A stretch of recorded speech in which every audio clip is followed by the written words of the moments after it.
On more than one occasion, I've had patients come to see me and they've brought along a grocery bag full of supplements so that we can go through them together to decide which ones they should take. Hi, my name's Mary Johnson. I'm a registered dietitian and owner of Healing Food for Cancer. And in today's video, I wanted to provide 4 tips on how to select supplements.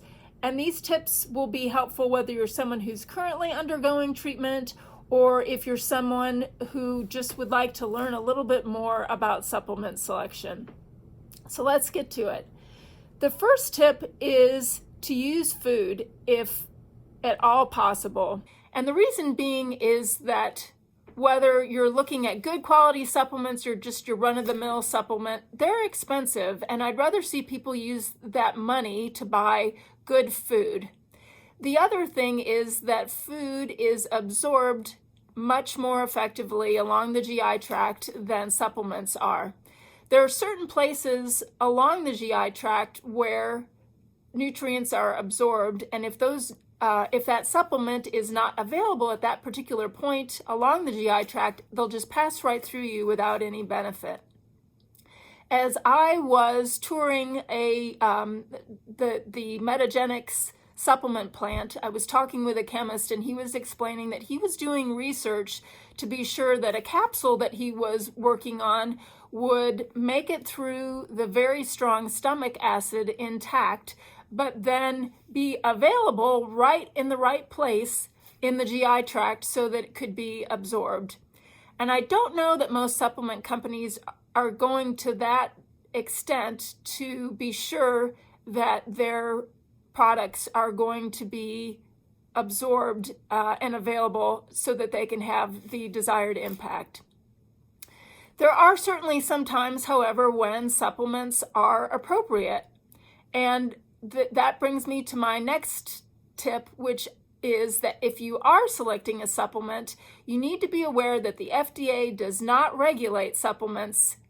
Let that sink in for a second. The FDA does not regulate them, so it's really important to select good quality supplements. And it's not uncommon with some supplements that aren't such good quality for there to be more or less of ingredients than what they claim on the label, for there to be fillers that aren't even listed on the label that could potentially cause a reaction if you have allergies. And it's also possible that some manufacturers will make claims about their products that are not substantiated by any evidence. So those are some of the common things that can occur given the fact that the FDA is not regulating supplements. So if you want to select a good quality supplement, it's important to pick one that has been independently third-party tested. Each batch, that is, has been independently third-party tested so that you know that the supplement contains the quantities that they claim and the ingredients that they claim, and that there hasn't, for example, even been contamination of that product, that they can verify that what's supposed to be there is indeed there in the quantities that they're supposed to have them in.